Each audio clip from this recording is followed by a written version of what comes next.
What happens when one of Hollywood's most revered actors steps onto a late-night stage, expecting a routine interview, only to find himself at the center of a televised ambush? What you're about to hear isn't just a celebrity moment gone off script. It's the true story behind one of the most shocking confrontations in late-night history. A clash so raw, so unfiltered, that it ended with Samuel L. Jackson being escorted off the Jimmy Kimmel live set. This isn't about ego or a segment gone sideways. It's about respect, integrity, and what happens when a host crosses a line that should never be crossed. Make sure to subscribe and leave a comment below, because after this, you'll never look at late-night television the same way again.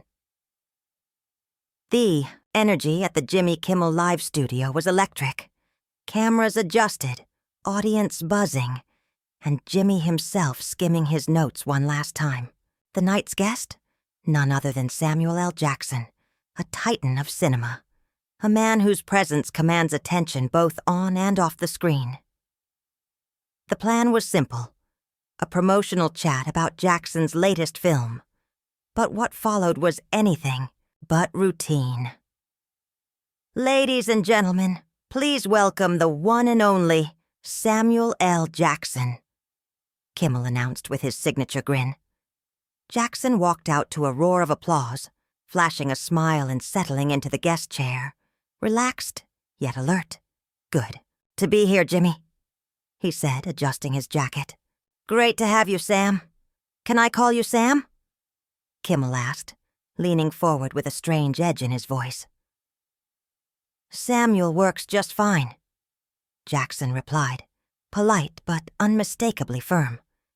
There was a flicker in Kimmel's expression, but he pressed on. "Right, Samuel. So let's talk about your new movie. But first, there's something I've got to ask you. Been on my mind for a while." Jackson raised an eyebrow. This wasn't typical. "What's that?" "You've been pretty outspoken lately about Hollywood. Certain issues. Don't you think you're being a little too aggressive with your opinions?" The studio fell silent. Jackson's demeanor shifted. Calm, but now calculating. "Aggressive? Not sure what you mean by that." "Oh, come on, Samuel. You know, all this talk about representation, how the industry treats certain actors. Don't you think you're stirring up problems where there aren't any?" Jackson leaned back slowly, eyes fixed on Kimmel. "Are you seriously asking if fighting for equality is stirring up trouble?" "I'm just saying." Kimmel shrugged. Things have gotten better. Maybe it's time to move on. The tension now was thick, unmistakable. "Move on from what exactly?" Jackson asked. "From wanting to see talented people get the opportunities they deserve, regardless of their background?" Kimmel tried to brush it off, chuckling awkwardly. "I think you're making mountains out of molehills. Hollywood's changed. Let's stop beating a dead horse." Jackson sat up straighter. "Dead horse? Are you saying the fight for equally representation is dead?" "Look, I'm not trying to start something," Kimmel said, his voice defensive. "Maybe you could just focus more on your craft and less on politics." Jackson stared at him. "My craft is political, Jimmy. It always has been." "Well," Kimmel pushed, "don't you think actors should just stay in their lane? Entertain people, not lecture them." The question hung in the air like a slap. Jackson's hands gripped the arms of his chair. "Stay in my lane. Let me ask you, when you make jokes about politicians every night, are you staying in your lane?" Kimmel hesitated. "That's different. That's comedy." "No, it's not. It's you using your platform, just like I use mine. The only difference is, you think your voice matters more than mine." "I never said that." "You didn't have to. You implied it the moment you suggested I keep quiet about things that affect people who look like me. The audience was still. Even the crew had stopped moving. Samuel, I think you're misunderstanding what I'm trying to say. Am I? Because it feels like you didn't bring me here to talk about my work. You brought me here to silence me. That's not... that wasn't the intention. Kimmel stammered, the cracks in his smooth persona beginning to show. Then what was your intention, Jimmy? Jackson demanded. Because this sure as hell doesn't feel like a normal interview. Kimmel glanced nervously off stage. No help was coming. He was on his own. You want to know my intention? He snapped, his tone suddenly colder, stripped of charm. To have an honest conversation, Kimmel. You've been conducting yourself lately in a way that... Jackson's brows shot up. How I've been conducting myself. Jimmy, who exactly do you think you are to pass judgment on me? Kimmel leaned in, the gloves finally off. I'm someone who's been in this business long enough to know when someone starts crossing lines. And you've been crossing plenty. The audience was stone silent now, sensing this was no longer a late-night bit. This was something real. Jackson leaned forward, voice low and loaded. Tell me, Jimmy, what lines have I crossed? Be specific. Kimmel sat up straighter, sensing his moment. That speech at the awards ceremony last month. You basically called out half of Hollywood. I called out an industry that still has a long way to go. Jackson replied flatly. That's not crossing a line. That's telling the truth. Kimmel shook his head. But you made a lot of people uncomfortable. Jackson chuckled, ice cold. Good. People should be uncomfortable when they're part of the problem. Kimmel pointed, frustrated. That attitude right there. You act like you're the moral compass of Hollywood. I act like someone who's been in this game for over 30 years and earned the right to speak his mind. You have a problem with that? Kimmel snapped back. I don't have a problem with you speaking your mind. I have a problem with you attacking people who are trying to help. Attacking? Jackson's voice was sharp now. When have I ever attacked anyone genuinely trying to help? You know what I mean. You've criticized directors, producers, execs. Who are making an effort, Jackson cut in, voice razor-sharp. You think talking about diversity is the same as doing something? Making an effort means hiring people, not just tweeting about it, giving real opportunities, not offering sound bites. Kimmel's voice cracked, slightly. But you can't expect everything to change overnight, Jackson's tone flared. Overnight? Jimmy, I've been in this business for over 30 years. How long do you expect us to wait for basic fairness? Kimmel was visibly sweating now, the studio lights no longer warm but suffocating. I'm just saying, maybe you could be more diplomatic.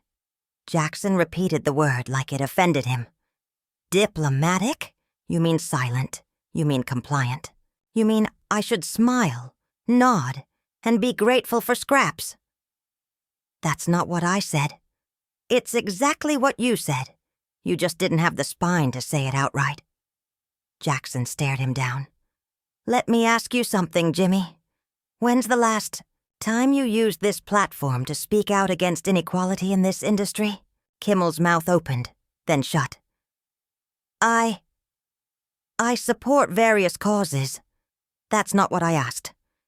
When did you last use this show to directly address the lack of diversity in entertainment? Kimmel mumbled. I don't think that's really my place, but it is your place to tell me to stay quiet about it? The contradiction hit like a thunderclap. Audience members murmured, squirming in their seats. Kimmel tried a softer approach. Look, Samuel, I brought you here because I thought we could have a real, honest conversation. Man to man, Jackson's voice dropped again. Deadly calm. Man to man. Jimmy, you ambushed me. You invited me here under the pretense of promoting my work, and now you're trying to lecture me like I'm some kind of rabble-rouser who needs to be corrected. I never said you were a troublemaker. You didn't have to. Your attitude made it crystal clear. From the moment I sat down, it's been condescension. You asked if you could call me Sam. I said Samuel. Then you immediately questioned my character and my right to speak up. Kimmel's composure was breaking. I think you're being oversensitive. Jackson's hand came down hard on the armrest. The crack echoed. Oversensitive? His voice thundered now. You just called me oversensitive for pushing back against your disrespect? I didn't mean... Kimmel tried to recover. No, you meant exactly what you said. You think I should sit here and let you dictate how I talk, what I say, and when I say it. You think I should just shut up and be grateful to be here. Kimmel raised his hands, desperate now. Samuel, please, let's just take it down a notch. Jackson cut him off, voice like fire. Don't you dare tell me to take it down a notch. Jackson stood, slowly, deliberately. You started this, Jimmy. You brought me on here to try and humiliate me. And now you want me to calm down because it's not going the way you planned? The studio was electric with tension. Audience members glanced nervously at one another, unsure whether to keep watching or look away. Production assistants whispered frantically into their headsets. Kimmel's voice was small. I never tried to humiliate you. Jackson looked down at him with pure contempt. Then what would you call this? What do you call inviting someone on your show just to question their integrity and their right to speak on injustice? Under the hot lights, Kimmel looked pale. His usual smugness had evaporated. Jackson stood over him, demanding an answer that didn't come. The silence stretched, uncomfortable and suffocating. Jackson shook his head. You can't answer that, can you? Because deep down, you know exactly what this is. This is you trying to put me in my place. You're trying to silence a voice that threatens your comfortable little world. A world where you decide who gets to speak and who doesn't. That's not true, Kimmel whispered. Jackson didn't flinch. His voice boomed now, raw and unfiltered. Isn't it? Then tell me why you didn't ask a single question about my film. Tell me why the very first thing you brought up was my so-called aggressive opinions. Tell me why you think it's your place to tell a grown man, a successful actor with decades in this business, how he should behave. Kimmel opened his mouth. Nothing came out. The cameras kept rolling, capturing every beat of his unraveling as Jackson pressed on. You want to know what the real problem is, Jimmy? He began to pace now, his presence filling the room. The real problem is you're comfortable. You're comfortable with the status quo. Comfortable in a world where people like me are expected to be grateful for the scraps we're handed. Comfortable with inequality, as long as it doesn't touch you. Kimmel's voice cracked. I never said anything like that. You didn't have to. Jackson cut in. Your actions said it for you. You brought me on not as a peer, not as a respected artist, but as someone you thought you could lecture and dismiss.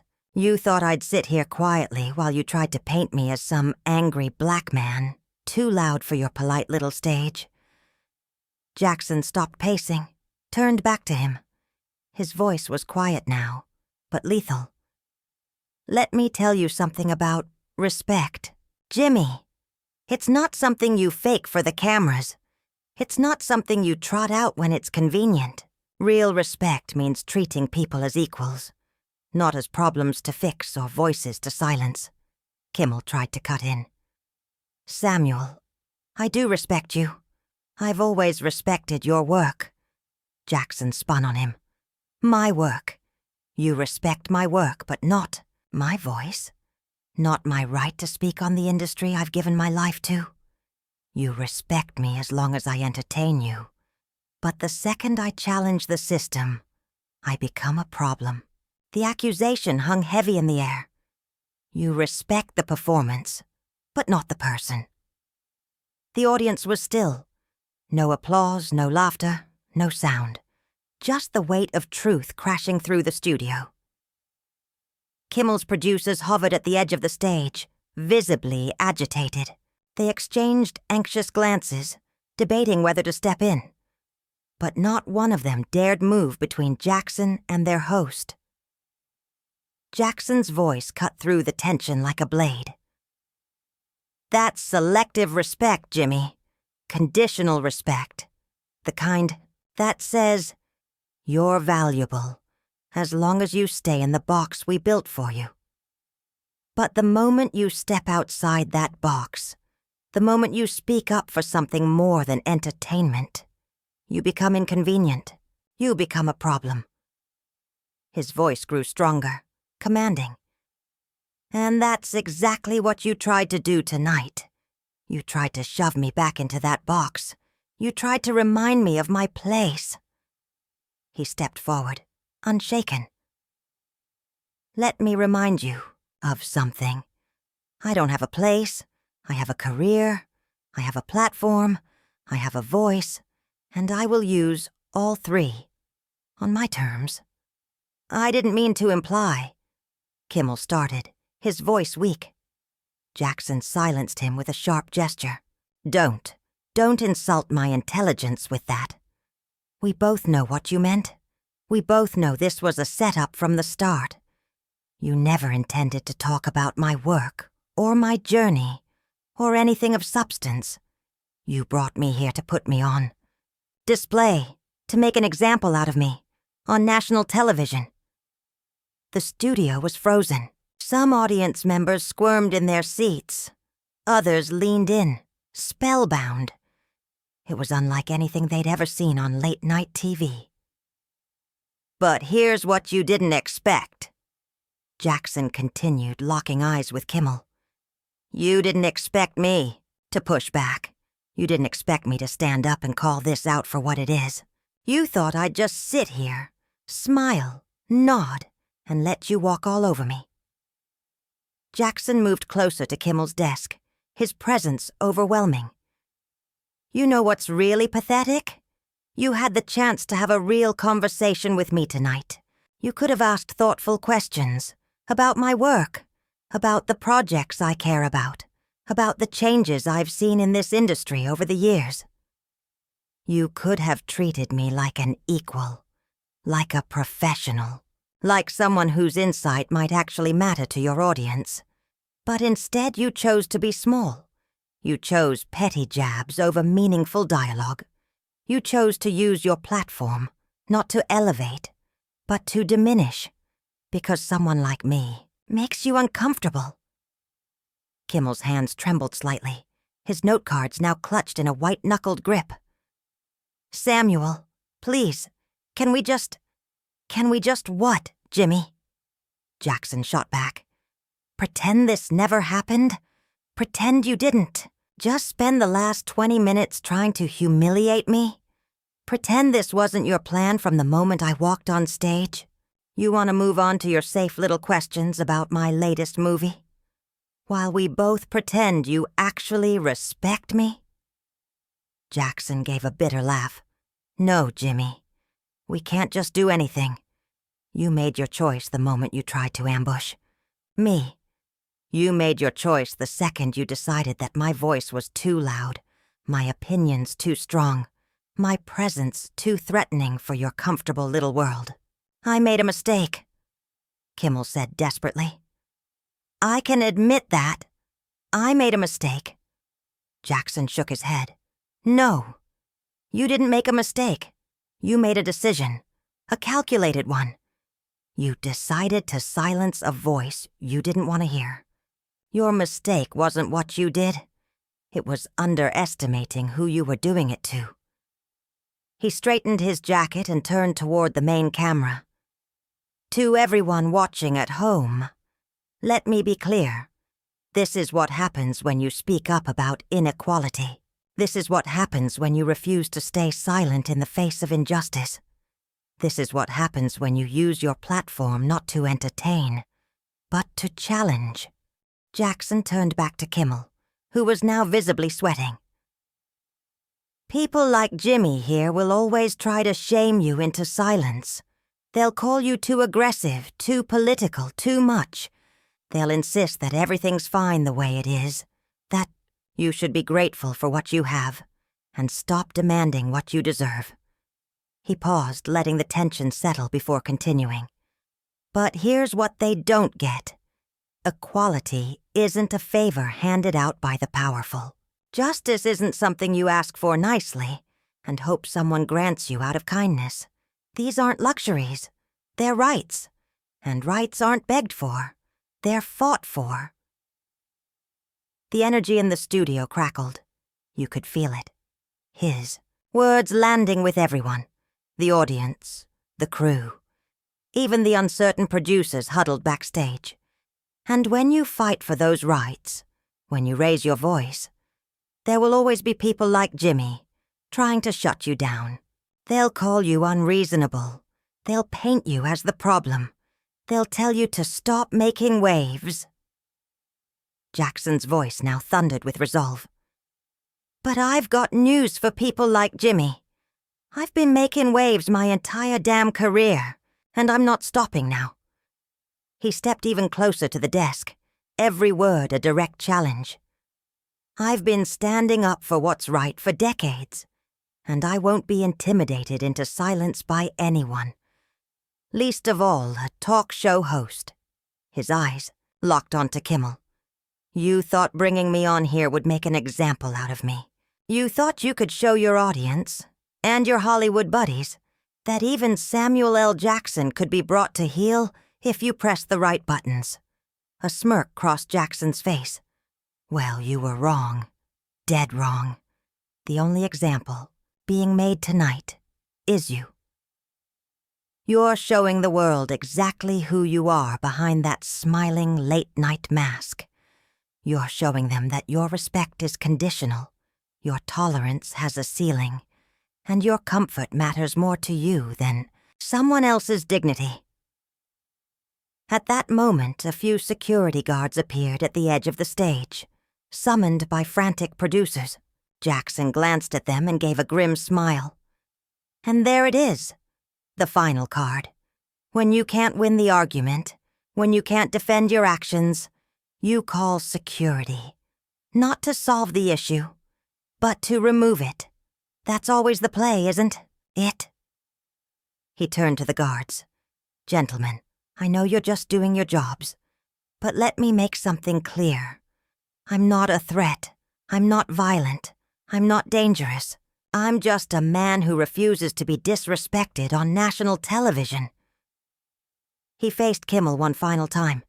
And Jimmy, tonight was educational. You've taught me something valuable. You've taught me that there are still people in this industry who treat accomplished professionals like unruly children who need correcting. You've shown that some folks think having a platform gives them the right to silence others. But most importantly, you've reminded everyone watching that when someone stands up to that kind of treatment, when someone refuses to back down, there are consequences. And sometimes, those consequences mean the whole world sees who you really are. Jackson turned and began walking toward the exit. The security guards flanked him, but didn't touch him. They knew he was leaving of his own accord. As he reached the edge of the stage, he turned back, one last time. To everyone, watching, remember this night. Remember what it looks like when someone tries to silence a voice they don't want to hear. And remember what it looks like when that voice refuses to be silenced. Your voice matters. No matter who tries to convince you, it doesn't. With that, Samuel L. Jackson walked off the Jimmy Kimmel live stage, leaving behind a stunned audience, a humiliated host, and a moment that would echo across the industry. The cameras kept rolling. Kimmel sat frozen in his chair, face flushed, mouth slightly open, no words left to salvage what had just happened. The silence in the studio was absolute. No one knew what to say, or what to do, or how to process what they had just witnessed. Jimmy Kimmel, the man who made a career with words, had been rendered utterly speechless by truth. What did you think of this extraordinary confrontation? Have you ever seen a guest dismantle a host so completely? On their own turf? Drop your thoughts in the comments, and don't forget to subscribe for more unfiltered moments where the cameras keep rolling and the masks come off